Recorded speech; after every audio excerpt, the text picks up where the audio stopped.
Hi, it's Miriam with Engadget, and I'm here with Vesamati of Jolla, who is going to demonstrate Sailfish for us.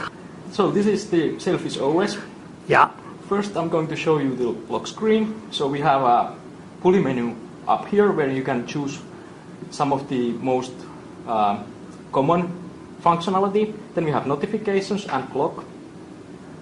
And you can just peek for the notifications that are not visible otherwise. So here we have a battery and cellular. So we have nice 3G network here. Just push up to unlock the screen. Yeah. And here we have home view. So it has some applications and running apps. And we have no apps running at the moment. And just continue up and you have a list of your applications. So this is the launcher. And in the end of the launcher we have again pulley menu, which you can choose to go back to the home screen. So let's go to see some apps. First I'll start with the people applications. And here are some of my favorites. So as a thumbnails, or I can just type in to search for people. So first let's tap on the CEO. So this is Mark's contact card. And what you see here is on the top you see the pulley menu. And it works so that you can just grab anywhere and pull down. And it selects an item from the menu. And the idea is that it is really easy and comfortable to do this. And you get some sound feedback when you select an item here, and you get haptic feedback, so you can almost do it like without watching the user interface. Right.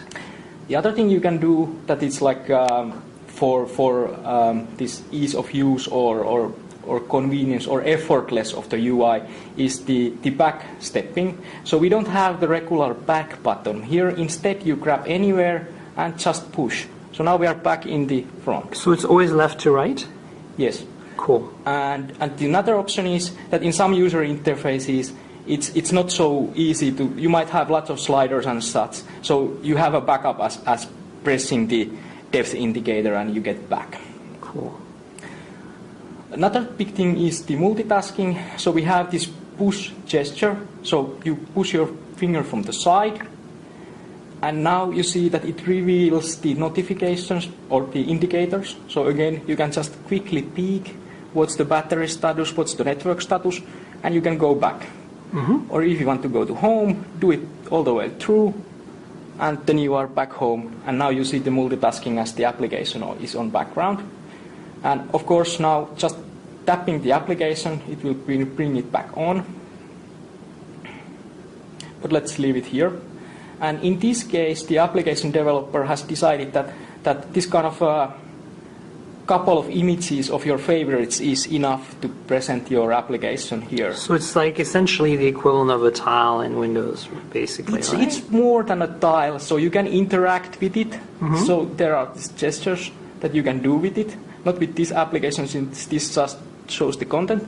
And also, this is true multitasking. So if your application is, let's say, media player, it could be showing preview of the song being played or something like that. Or visualizer, right? Yeah, cool. Exactly. Okay. So it's real multitasking. Let's actually show the media player. So it opens up. There are various things you can do. Let's see the songs. And let's play something. Well, it's quite quiet on this device, but so what you're showing us right now, these apps, are they basically the kind of apps, are they just demos, or are they actually the apps we're going to be bundled with the OS when it launches and later next year? These are the apps these are real apps, and of course there will be some changes based on things that we haven't implemented yet or UI changes come, but essentially this is the UI concept we have. So now you see this media player, so it's live here, it shows the time remaining, and in the bottom you have two icons. Those indicate the actions you can make with this cover. So just by grabbing here, I can pause the song, or continue, or the other way around is the another action, so change the song to the next one, and then the song changes. Okay, so that's the gestures you were talking about. Yeah, so it's richer than just having a tile or just showing what's happening. So you can interact and it can be live and do whatever. Another big thing we have is the personalization here. So that's the ambience we talk about. So let's go to the Photos application. Open here the list. So this is quite typical grid of photos here. And let's pick something. So these are nice. But okay, we are Jolla, you know the reference. So let's make ambience out of this picture. So again, pull down menu, create ambience. And you see that it changes all live. So it changes the background image for the application. It changes the highlight colors here. And the menu looks... So this is done programmatically, right? You Yes. kind of estimate the colors and you just create a UI tone for that. Exactly. And so to be clear on the pull down gesture, you're just pulling down as far as the menu item you want, basically. Yes, exactly. Got it. And you get sound and haptic feedback so that you know that, okay, I hit the first one, and if it has more, you get the understanding that which one you are.